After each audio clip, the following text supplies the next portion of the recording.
नमस्कार दोस्तों, vision UP TET की इस 2026 की क्लास में आप सबका हार्दिक स्वागत करते हैं। तो लास्ट क्लास में हमने पढ़ा था कि बाल मनोविज्ञान मनोविज्ञान हमारी शिक्षा पद्धतियाँ, उसमें क्या कमियाँ थी और बाल मनोविज्ञान की क्या आवश्यकता थी और इसको क्यों आवश्यकता है। आज की क्लास में हम पढ़ेंगे कि बाल मनोविज्ञान का विकास किस प्रकार हुआ, किस प्रकार से यह विषय महत्वपूर्ण होता चला गया, इसमें कौन से बाल मनोवैज्ञानिकों ने महत्वपूर्ण योगदान दिया, किस प्रकार से इस महत्वपूर्ण सब्जेक्ट का विषय का विकास हुआ और किन किन महान विभूतियों ने इसमें महत्वपूर्ण योगदान दिया, तो उसी के बारे में हम पढ़ेंगे।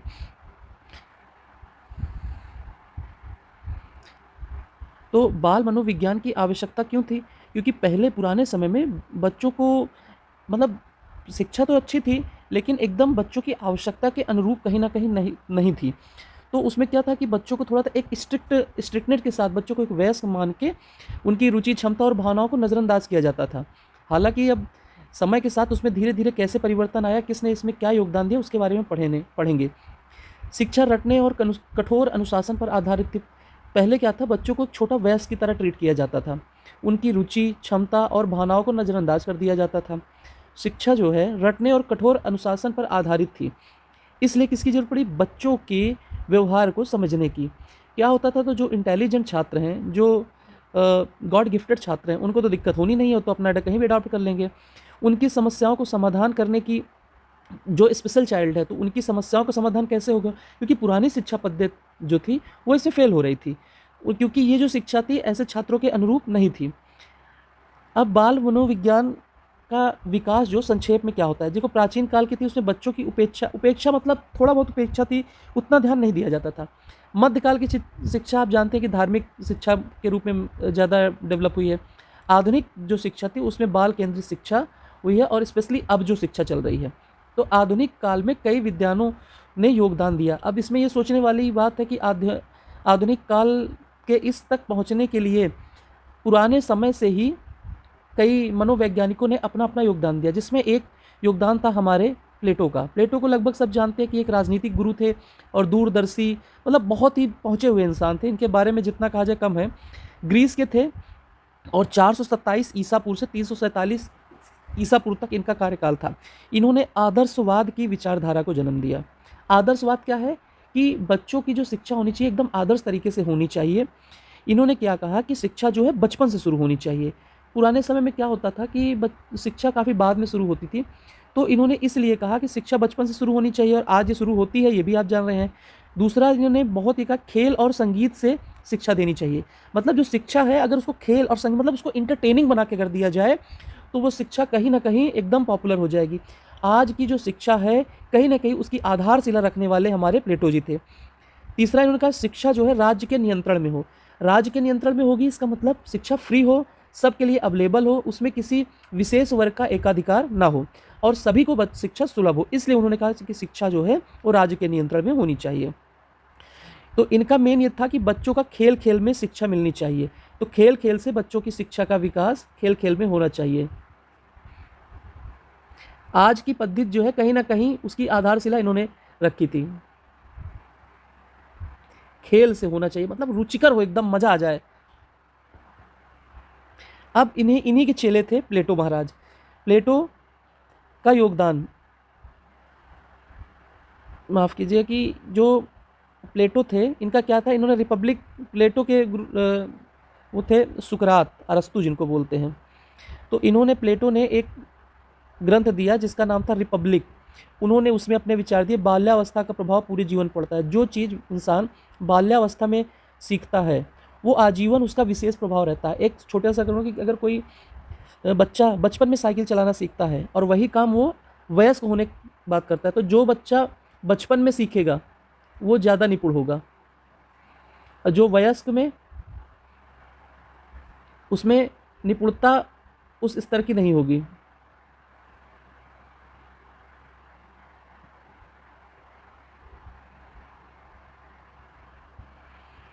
इनका योगदान था, इन्होंने बाल विकास को महत्व दिया, प्रारंभिक शिक्षा पर जोर दिया, और व्यावसायिक दक्षता पर भी जोर दिया कि शिक्षा जो है वो व्यावसायिक होनी चाहिए। व्यावसायिक मतलब जिससे धनार्जन किया जा सके, उसमें और रुचिकर होनी चाहिए सबसे पहले। अब अरस्तु इन्हीं के, प्लेटो के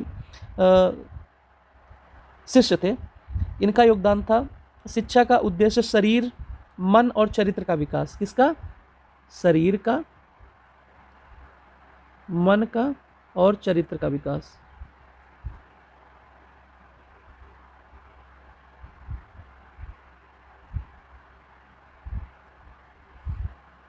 शिक्षा को आयु के अनुसार होना चाहिए, मतलब जो शिक्षा हम दे रहे हैं वो आयु के अनुसार होनी चाहिए।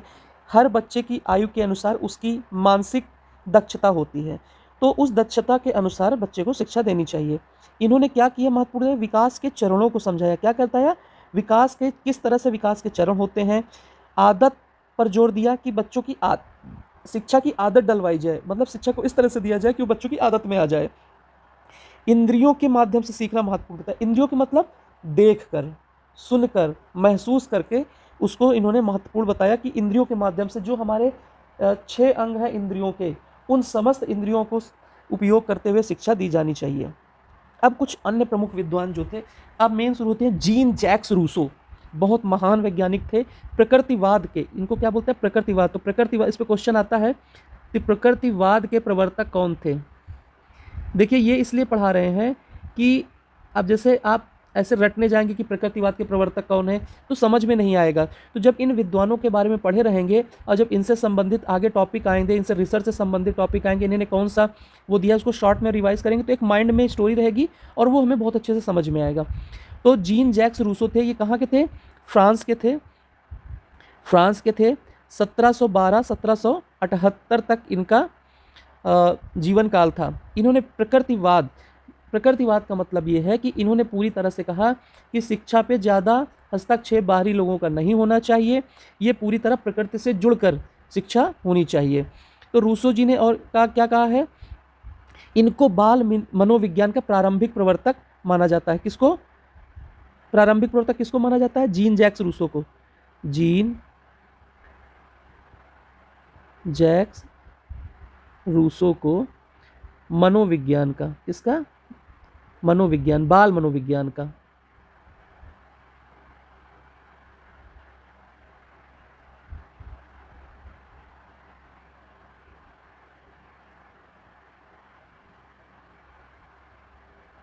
बहुत इंपॉर्टेंट क्वेश्चन है। दो चीज है, जीन जैक्स रूसो क्या हो गए? एक तो प्रकृतिवादी हो गए, प्रा से प्रकृतिवाद और प्रा से प्रारंभिक प्रवर्तक। दोनों चीजें आप लोगों को याद दीजिए। बाल मनोविज्ञान के सबसे पहले प्रारंभिक प्रवर्तक में इनका नाम लिया जाता है। क्या नाम है इनका? Jean Jacques Rousseau. अब इन्होंने क्या क्या मुख्य विचार दिया? क्या क्या? इन्होंने कहा कि बच्चा जन्म से अच्छा होता है, मतलब वो एक कच्ची मिट्टी की तरह होता है। एक तरह से इन्होंने कहा समाज उसे बिगाड़ता है, मतलब जो भी गलत आदतें देती है वो उसको समाज देता है। समाज मतलब बाहरी आवरण, बाहरी वातावरण, मतलब बच्चों को बाहरी वातावरण बिगाड़ता है, इसलिए बच्चों को उसकी प्रकृति के अनुसार विकसित होने देना चाहिए। तो उनका कहना है कि बच्चों को प्रकृति के अनुसार शिक्षा देनी चाहिए, मतलब उनको ऐसा माहौल ऐसा देना चाहिए कि वो बिगड़ने ना पाए और अच्छी से अच्छी शिक्षा को प्राप्त करें। अब देखिए प्रकृतिवाद होता क्या है। प्रकृतिवाद के प्रवर्तक कौन थे? Jean Jacques Rousseau. और इनको क्या कहा जाता है? बाल मनोविज्ञान का प्रारंभिक प्रवर्तक। फिर से याद रखिएगा, प्रारंभिक प्रवर्तक बाल मनोविज्ञान के कौन है? Jean Jacques Rousseau. कौन है? Jean Jacques Rousseau. और यही प्रकृतिवाद के भी प्रवर्तक हैं। अब प्रकृतिवाद है क्या? सबसे पहले शिक्षा प्रकृति के अनुसार हो, मतलब जो गुरुकुल प्रणाली वाली सिस्टम थी एक तरह से कि प्रकृति के साथ जुड़कर शिक्षा को दिया जाए। कृत्रिम शिक्षा का इन्होंने विरोध किया, मतलब बनावटी शिक्षा का, उसमें बहुत हाई फाई, इस चीज़ का इन्होंने क्या किया? विरोध किया कि इसको नहीं करना चाहिए। इन्होंने कहा कि बच्चा को एकदम स्वतंत्र छोड़ देना चाहिए, उसमें आज़ाद तरीके से छोड़ देना चाहिए और उसको स्वयं से सीखने देना चाहिए और शिक्षक को मार्गदर्शक बनकर उसका मार्गदर्शन करना चाहिए और वहाँ पर बच्चा अपने अनुभव से सीखे। तो इनकी जो शिक्षा थी वो हमारी जो भारतीय पद्धति थी जो पुरानी वाली, उससे कहीं ना कहीं बहुत करीब होती है। कौन थे ये? Jean Jacques Rousseau. अब प्रकृतिवाद के मुख्य तत्व क्या हो गया? देखिए प्रकृतिवाद प्रकृति से संबंधित तो प्रकृति हो गई। फिर इन्होंने कहा कि बच्चा एकदम स्वतंत्र होना चाहिए, तो स्वतंत्रता इसका अन्य घटक हो गया। और अनुभव से सीखना चाहिए। जब बच्चा प्रकृति के साथ रहेगा तो अपनी ज़रूरतों को समझेगा और अपनी ज़रूरत के अनुसार चीज़ों को सीखेगा। तो जब वो अपनी ज़रूरत के अनुसार सीखेगा तो जहाँ पर उसकी रुचि रहेगी वो उधर जाएगा और कभी वो फ्रस्ट्रेट नहीं होगा। प्रकृतिवाद का अर्थ क्या होगा? बच्चों को दबाव में न रखा जाए, मतलब बच्चों को एकदम मस्त। अब बच्चे यही चाहते ही हैं। अब आप सोचो कि ये कितना सही है। देखिए, आप जितने भी वैज्ञानिकों का, बाल मनोवैज्ञानिकों का आप अ, वो पढ़ेंगे, किसी में कुछ बहुत अच्छाइयाँ रहेंगी, कुछ कमियाँ रहेंगी। लेकिन आज की जो शिक्षा पद्धति है वो किसी एक की पद्धति नहीं है, सबको मिलाकर पद्धति बनाई गई, इसीलिए हम सबको पढ़ रहे हैं। तो सबको पढ़ना तो ज़रूरी है, तभी तो हम अच्छी बातें उसमें से ले पाएँगे। तो प्रकृतिवाद में बच्चों को दबाव में नहीं रखना है, उनको स्वाभाविक रुचि के अनुसार उनको शिक्षा लेने देना है, स्वयं से सीखने का अवसर देना है। अब जैसे बच्चा कहीं गर्म चीज़ है, हमने अवसर दिया कि भाई ये इसको छूना नहीं वरना जल जाओगे, ये है। तो अब ऐसा भी ना होने पाए कि आज़ादी का मतलब इतना भी नहीं है कि वो जाए और अपना हाथ जला ले। मतलब उसको तुरंत गाइड करना है कि नहीं, ये जल सकता है, इससे जल सकते हो। तो आज़ादी देनी है, लेकिन 80% आज़ादी देनी है, 20% उसमें अपना देना है, ताकि वो अनुभव से अपने सीख सके, उसमें अपना मार्गदर्शन देना है। इसकी क्या विशेषताएं होनी प्रकृतिवाद की? बाल केंद्रित शिक्षा, मतलब शिक्षा किसमें? प्रकृति वातावरण से सीखना है, वातावरण से सीखना अपने आसपास के, स्वयं क्रिया करनी है, मतलब स्वयं से सीखना है।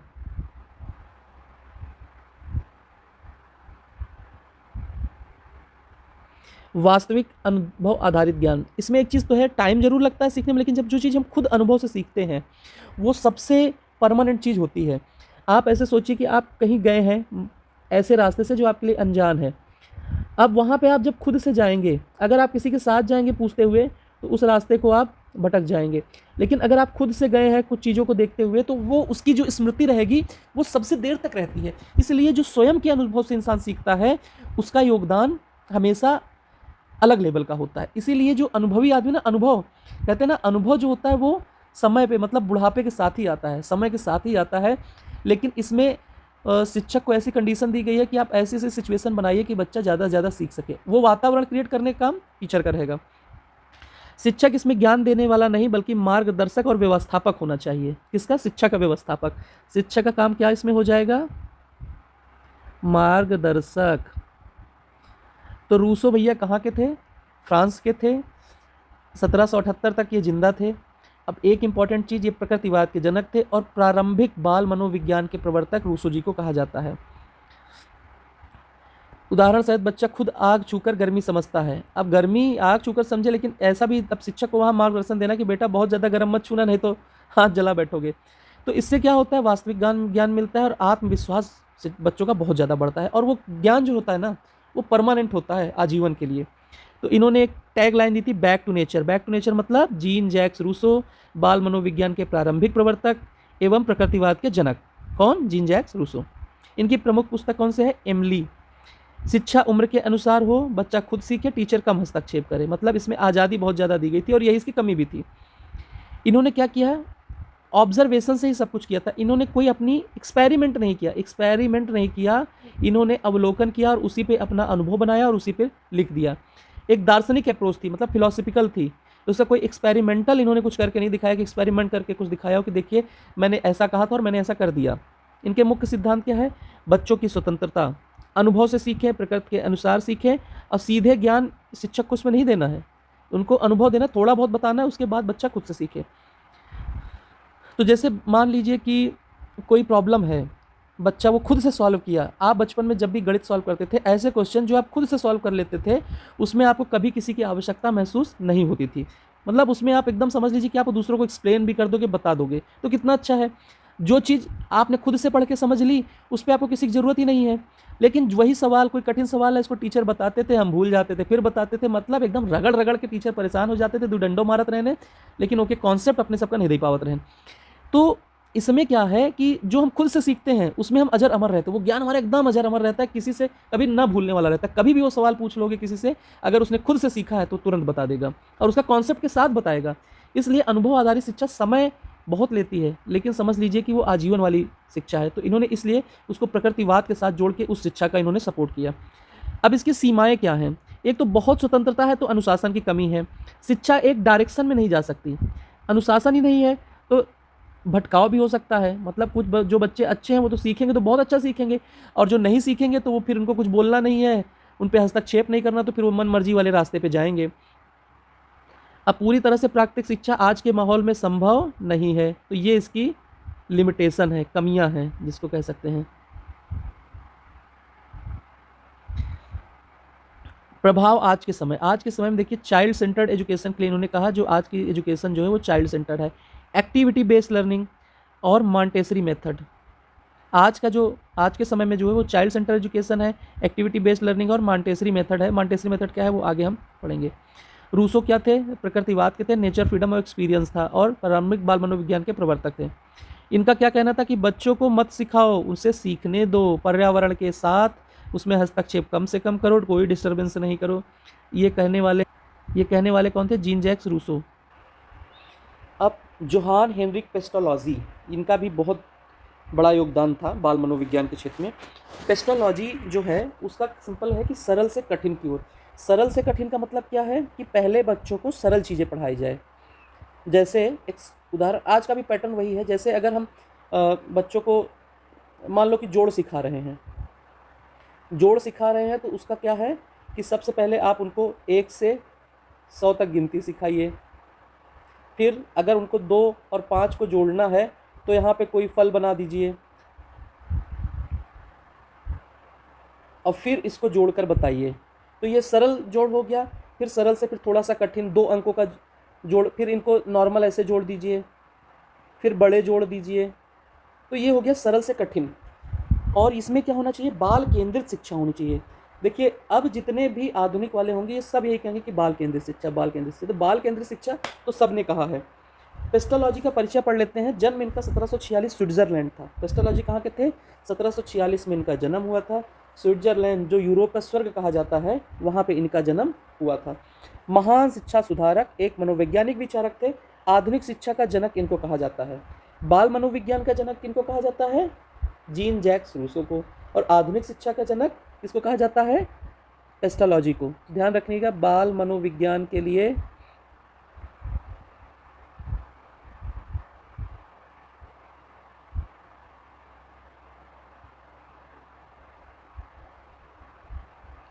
रूसो, और आधुनिक शिक्षा के जनक ये याद करते चलिए आप के जनक जो हैं कौन है? पेस्टोलॉजी। कहाँ के थे? स्विट्जरलैंड के। इन्होंने क्या कहा? बाल केंद्रित शिक्षा होनी चाहिए। हेड हार्ट हैंड का सिद्धांत दिया। कौन सा? हेड। हेड मतलब सिर, मतलब हार्ट मस्तिष्क से संबंधित। हेड मतलब मस्तिष्क विकास, हार्ट मतलब भावनात्मक विकास, और हैंड शारीरिक विकास। तो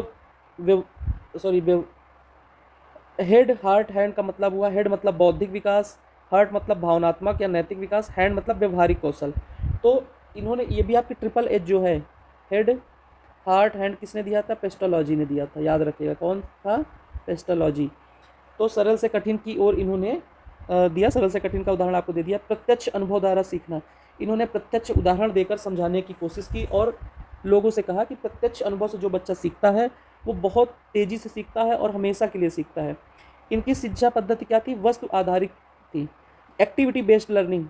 आज जो हम शिक्षा देते हैं ना TLM वाली, activity based learning, learning by doing, आज ये सब चीज़ें हमारे जो भी शिक्षक साथी हैं सब जानते हैं या जिन्होंने शिक्षा ली है कि, और निश्चित रूप से बहुत अच्छा है कि आप जब वस्तु आधारित शिक्षा, आप किसी चीज़ को टारगेट करके पढ़ा रहे हो, दूसरा एक्टिविटी करा रहे हो, अगर आप एक्सपेरिमेंट पे उस पर एक्टिविटी करा रहे हो तो बच्चों को ज़्यादा समझ में आता है, बच्चे उसमें रुचि ज़्यादा लेते हैं।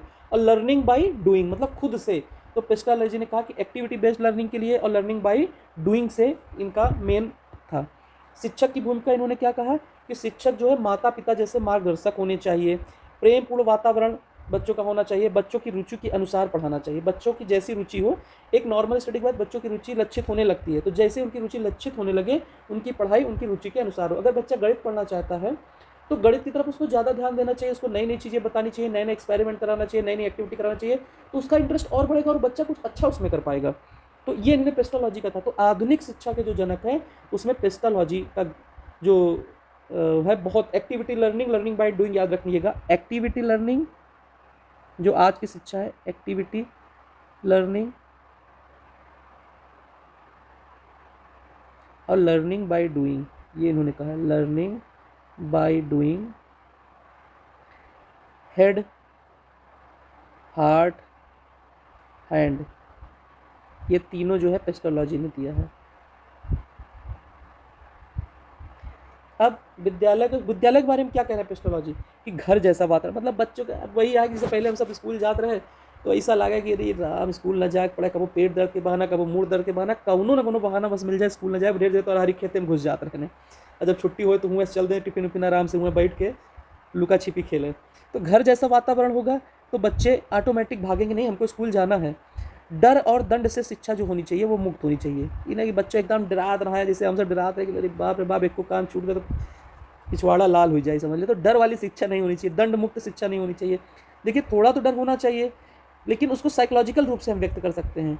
मतलब बच्चे को इतना मोटिवेट कर दो कि वो खुद ही सब करके आए, तो उसमें डर और दंड की जगह ही न रहे। तीसरा क्या, प्राकृतिक विकास पर जोर, मतलब प्रकृति से जोड़कर बच्चे का विकास होना चाहिए। इन्होंने क्या किया, रटने की शिक्षा का विरोध दिया। रटने की शिक्षा का विरोध दिया तभी तो एक्टिविटी लर्निंग दी इन्होंने, पेस्टोलॉजी ने कौन सी दी, एक्टिविटी लर्निंग और लर्निंग बाय डूइंग। प्राथमिक शिक्षा को इन्होंने मजबूत किया। प्राथमिक शिक्षा, आज सरकार भी यही परेशान है कि प्राथमिक शिक्षा को मजबूत किया जाए। गरीब व अनाथ बच्चों की शिक्षा पर कार्य किया, ये तो अतुलनीय कार्य था। इन्होंने क्या कहा है, सबसे प्रसिद्ध कथन, education is the natural harmonious development of all powers of human being. कि जो एजुकेशन है नेचुरल और हारमोनियस डेवलपमेंट, मतलब पूरी तरह से डेवलपमेंट, हर प्रकार के डेवलपमेंट के लिए, ह्यूमन बीइंग की पावर के लिए एजुकेशन एक प्राकृतिक माध्यम है। परीक्षा के मुख्य बिंदु इसमें क्या, देखिए इसमें क्या क्या आ सकता है। आधुनिक शिक्षा का जनक कौन, पेस्टोलॉजी। अनुभव आधारित, हेड हार्ट हैंड, पेस्टोलॉजी इन्होंने दिया, पेस्टोलॉजी ने।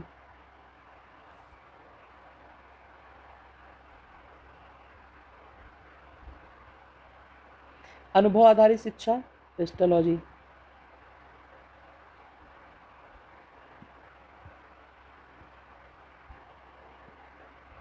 ये सब इन्होंने दिया। बाल केंद्रित दृष्टिकोण। अब आते हैं कॉमेनियस। विकास को इन्होंने 4 अवस्थाओं में बांटा। इन्होंने जॉन कॉमेनियस।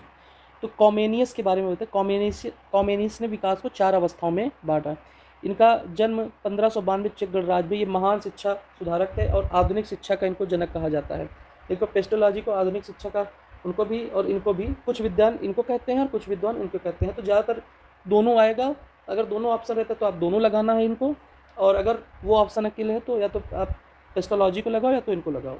मुख्य सिद्धांत इन्होंने कहा कि शिक्षा सभी के लिए होती है और प्रकृति के अनुसार शिक्षा देनी चाहिए। देखिए अभी तक जो चल रहा है सब जोड़ते चल रहे हैं, प्रकृतिवादी भी एक तरह से ये। इन्होंने क्या कहा, पेस्टोलॉजी और इनका देखिए मिलता जुलता है। इन्होंने भी कहा कि सरल से जटिल, मतलब सरल जो शिक्षा जो होनी चाहिए वो कहाँ से होनी चाहिए, सरल से जटिल। मतलब पहले बताओ सरल, फिर पढ़ाओ जटिल। मतलब पहले आसान जोड़ सिखाओ, फिर कठिन वाले, और फिर ज्ञात से अज्ञात। मतलब अगर कोई चीज़ आप कॉन्सेप्ट पढ़ा रहे हो तो पहले जो बच्चे जानते हैं उसको पढ़ाओ, फिर उसी से रिलेट करके आगे चीज़ों को पढ़ाओ, तो बच्चों को ज़्यादा समझ में आएगा। और इंद्रियों द्वारा सीखना, तो इंद्रियों द्वारा मतलब जो बच्चे देख सुनकर और समझ कर बच्चे सीखते हैं, तो उसको सीखने के लिए इन्होंने एक्टिविटी लर्निंग और टीएलएम जो मेथड है, टीएलएम वो यहीं से आया। क्योंकि कॉमेसियस जो थे ये बहुत अच्छे चित्रकार थे, तो ये चित्रों के माध्यम से बच्चों को, तो इन्होंने एक बुक लिखी थी। इन्होंने जो बुक लिखी थी उसमें चित्रों के माध्यम से, पहली बुक थी जिसमें चित्रों के माध्यम से शिक्षा दी जाती थी और काफ़ी बुक को पसंद की जाती थी, जिसका नाम था ऑर्बिस पिक्चर्स। तो इसमें क्या थी, चित्रों के माध्यम से शिक्षा दी जाती थी, चित्रों के माध्यम से। जो आजकल टीएलएम सब चलते हैं ना, टीचिंग लर्निंग मटेरियल, मतलब आपको कहाँ से ज्ञान तक सिखाना है तो आप इंटरेस्टिंग टीएलएम बनाइए, पिक्चर के माध्यम से सिखाइए, चार्ट पेपर के माध्यम से सिखाइए। ये सब कॉन्सेप्ट किनका था, हमारे कॉमेसियस जी का। तो याद रखिएगा चेक गणराज्य के थे। कॉमेसियस जी का योगदान बहुत बड़ा है। इनको कुछ विद्वानों के अनुसार इनको भी आधुनिक शिक्षा का जनक कहा जाता है।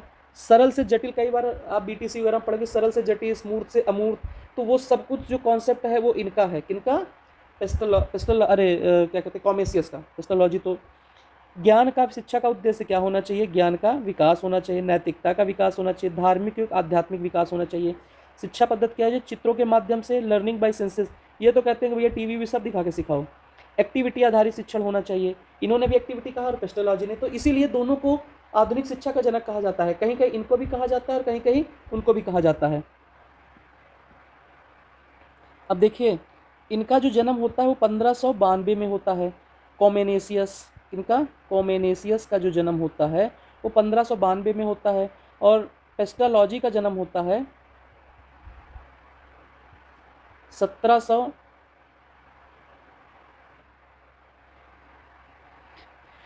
तो कॉमेनेसियस जो थे इनको 4 अवस्थाओं में बांट दिया गया था। अब इनका जो मेन है, शिक्षा सभी के लिए प्रकृति के अनुसार हो, सरल से जटिल हो, ज्ञात से अज्ञात हो। मतलब जो पहले पता है पहले उसको पढ़ाया जाए, फिर उसी को अज्ञात चीज़ों से जोड़ के तब इंद्रियों द्वारा इन्होंने शिक्षा दी। टीएलएम पद्धति जो है वो इन्हीं के माध्यम से आई। टीएलएम पद्धति जो आजकल पढ़ाते हैं। इन्होंने एक पुस्तक लिखी जिसका नाम है ऑर्बिस पिक्चर्स। याद रखिएगा, इंपॉर्टेंट क्वेश्चन बन सकता है कि ऑर्बिस पिक्चर्स किसकी है। टीएलएम शिक्षा जो आजकल चल रही है वो इन्होंने दिया है। लर्निंग बाय सेंसेस, एक्टिविटी आधारित चित्रों के माध्यम से शिक्षा। चित्रों देखिए, कॉमेनेसियस अकॉस से कंपास, कंपास से पेंटिंग की जाती है, तो पेंटिंग वाली जो शिक्षा कॉमेनेसियस दी है, उनको आधुनिक शिक्षा का जनक कहा जाता है। कुछ लोग पेस्टोलॉजी को भी मानते हैं, लेकिन पेस्टोलॉजी का जन्म होता है 1746 में। तो पेस्टोलॉजी के इनके जितने भी कॉन्सेप्ट थे, पेस्टोलॉजी ने उनको व्यवहारिक रूप प्रदान किया, इसलिए उनको आधुनिक शिक्षा का व्यवहारिक जनक कहा जाता है। तो व्यवहारिक जनक आएगा तो पेस्टोलॉजी, और अगर कॉमेनेसियस आएगा, आधुनिक शिक्षा का जनक आएगा तो कॉमेनेसियस। व्यवहारिक जनक पेस्टोलॉजी, क्योंकि इनके जितने भी कॉन्सेप्ट थे इसका व्यवहार है, मतलब उसका प्रैक्टिकल किसी ने नहीं किया था, तो पेस्टोलॉजी ने उसको प्रैक्टिकल स्वरूप प्रदान किया, इसलिए उनको व्यवहारिक जनक पेस्टोलॉजी को कहा जाता है। विद्यालय की व्यवस्था, कक्षा अनुसार शिक्षा हो, समय सारणी हो, क्रमबद्ध शिक्षा पढ़े। मतलब आज की जो भी शिक्षा पद्धति है उसमें इनका योगदान, किसका, कॉमेनेसियस का योगदान बहुत महत्वपूर्ण है। आधुनिक शिक्षा के जनक इन्हीं को कहा जाता है।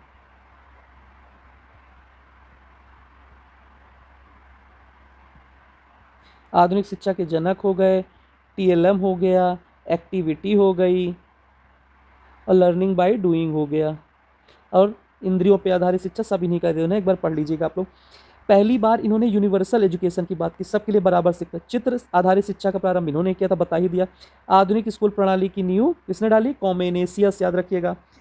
प्रसिद्ध इनका कथन है, पंच लाइन जिसको बोलते हैं, teach everything to everyone completely. मतलब आप सबको सब कुछ पढ़ाइए, बच्चों की जैसी रुचि होगी वो उसको सीखेंगे और उसी अनुसार अपना व्यक्त करेंगे। इसीलिए 10वीं तक लगभग सभी सब्जेक्ट कंपलसरी पढ़ाया जाता है, उसके बाद विशेष शिक्षा दी जाती है। तो इन्होंने क्या कहा, यूनिवर्सल एजुकेशन। यूनिवर्सल एजुकेशन का मतलब कि सभी को सब कुछ पढ़ाया जाए, और जब तक वो अपनी रुचि को डिसाइड नहीं कर सकते हैं तब तक। ऑर्बिस पिक्चर्स इनकी बुक थी, जो कलरफुल बुक थी, उसी को इन्होंने उसी के माध्यम से इन्होंने बच्चों को पढ़ाना शुरू किया, जिससे बहुत बच्चे रुचि लेते थे।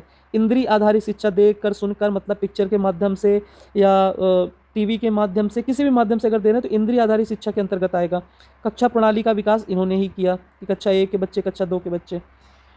अब आते हैं फ्रेडरिक फ्रॉबेल, बहुत इंपॉर्टेंट नाम है फ्रेडरिक फ्रॉबेल। फ्रॉबेल इन्होंने किंडरगार्टन प्रणाली की शिक्षा की खोज की।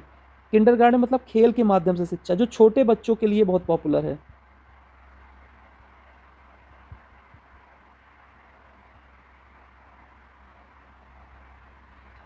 फ्रॉबेल ने क्या कहा, कहाँ के थे, जर्मनी के थे, किंडरगार्टन के जनक थे। मुख्य सिद्धांत क्या है, बाल केंद्रित शिक्षा, खेल द्वारा शिक्षा, स्वक्रिया, मतलब खेल द्वारा हो, ऐसे खेल हो जिसमें बच्चों की पढ़ाई हो और बच्चे स्वयं से क्रिया करें और प्रकृति के साथ सीखें। तो किंडरगार्टन इन्होंने, इसका किंडर मतलब होता है बच्चा और गार्डन मतलब बगीचा। तो बच्चा एक पौधा और शिक्षक एक माली है जो उसकी देखरेख करता है। शिक्षक पद्धति इनका थी प्ले वे मेथड है, मतलब खेलो और सीखो, खेलो और सीखो, छोटे बच्चों के लिए। तो बच्चों की स्कूल जाने की रुचि बनी रहती है। सॉन्ग्स, गेम, ग्रुप एक्टिविटीज़, इन सब चीज़ों के लिए किंडरगार्टन प्रणाली कहा जाता है। तो स्कूल भी आप बहुत दखल करें, किंडरगार्टन स्कूल। इनके फ्रॉबेल गिफ्ट भी दिया करते थे सीखने के लिए बच्चों को, और गेम खेलने की, ब्लॉक्स, बॉल्स और स्टिक्स, ये सब खेल खेल में सीखना। शिक्षक की भूमिका इसमें क्या है, मार्गदर्शक की, और क्या देना है, स्वतंत्रता देना है, गतिविधि का संचालन करना है, गाइड करना है एक तरह से। योगदान क्या है, इन्होंने रचनात्मकता पर जोर दिया। किंडरगार्टन की शुरुआत की प्ले वे मेथड से। तो play is the highest form of development, तो इन्होंने कहा कि खेल जो है वो सबसे हाईएस्ट फॉर्म है डेवलपमेंट का सीखने के लिए। तो अब ये फ्रॉबेल कौन है, जर्मनी के थे। किंडरगार्टन के जनक कौन है, फ्रॉबेल। कौन है, Froebel, Heinrich Froebel. Play way method Froebel, self activity Froebel, Froebel gift तो फ्रॉबेल देंगे ही भाई। अब आते हैं हम सर मैडम मरिया मॉन्टेसरी, कहते हैं ना मॉन्टेसरी स्कूल। तो मॉन्टेसरी पद्धति जो थी वो इन्होंने शुरू किया। परिचय इनका 1870 इटली में इनका जन्म हुआ था। ये इटली की पहली महिला डॉक्टर थी और शायद विश्व की भी। इन्होंने मॉन्टेसरी मेथड कहा। मुख्य सिद्धांत क्या है, इसमें भी बाल केंद्रित शिक्षा, स्व शिक्षा और स्व अनुशासन पे जोर दिया। मतलब ऐसा कल्चर प्रोड्यूस करना है कि बच्चे खुद से शिक्षा लें और स्वयं अनुशासित रहें। अब उस अनुशासन के लिए हम बच्चे को मोटिवेट कर सकते हैं, कुछ गिफ्ट दे सकते हैं, कुछ उनको मार्क्स दे सकते हैं, उनको सम्मानित कर सकते हैं, कुछ भी कर सकते हैं। वातावरण में स्वतंत्रता देनी है, प्रिपेयर्ड इन्वायरमेंट होना चाहिए, डिडैक्टिक मटेरियल शैक्षिक सामग्री होनी चाहिए, खेल कूद के जो भी शैक्षिक सामग्री है जिससे बच्चे सीख सके ऐसी सामग्री होनी चाहिए। दूसरा लर्निंग बाय डूइंग, करके सीखने का होना चाहिए। एब्जॉर्बेंट माइंड का इन्होंने दिया, बच्चे का मस्तिष्क सब कुछ जल्दी ग्रहण करता है, जन्म से 6 वर्ष तक सबसे महत्वपूर्ण समय। जन्म से 6 वर्ष तक बच्चे बहुत सीखते हैं, डेली सीखते हैं कुछ ना कुछ, इसीलिए उस समय बच्चे सब ज़्यादा सीखते हैं। सेंसिटिव पीरियड होता है ये, और सीखने का विषय, समय, भाषा, व्यवहार, कौशल सब जल्दी सीख लेते हैं। इसमें शिक्षक की भूमिका क्या होनी चाहिए? मार्गदर्शक की, कम हस्तक्षेप करने वाला और अवलोकन करके बच्चों को सही गाइड करने वाला।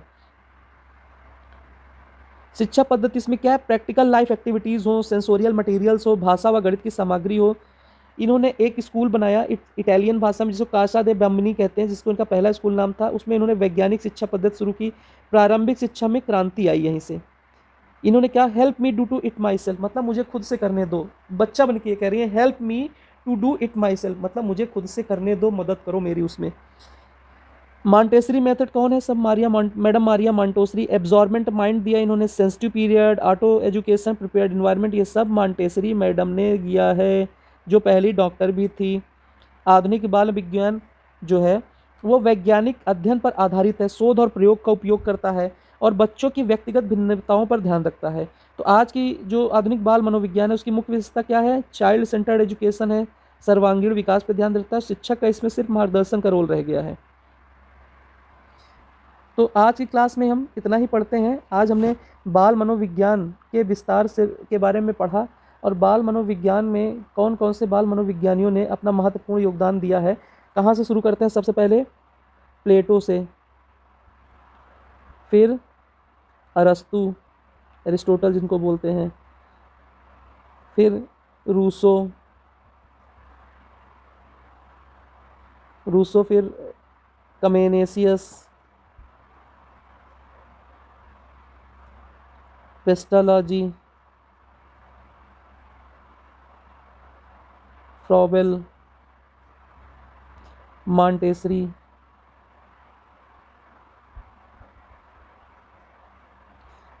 और बाकी लोगों के बारे में हम कल पढ़ेंगे। तो आप ये याद रखिएगा कि रूसो थे, ये प्रकृतिवाद के थे, और आधुनिक बाल मनोविज्ञान के कमेनेसियस जनक कहे जाते हैं, पेस्टोलॉजी को व्यवहारिक मनोविज्ञान के जनक कहा जाता है। अब बहुत लंबा लेक्चर ना करते हुए आज के लिए इतना ही, और अपने दोस्तों के साथ शेयर करिए और ज़्यादा से ज़्यादा जुड़िए। तो लाइव क्लासेस भी जल्दी शुरू कर देंगे। Thank you, bye.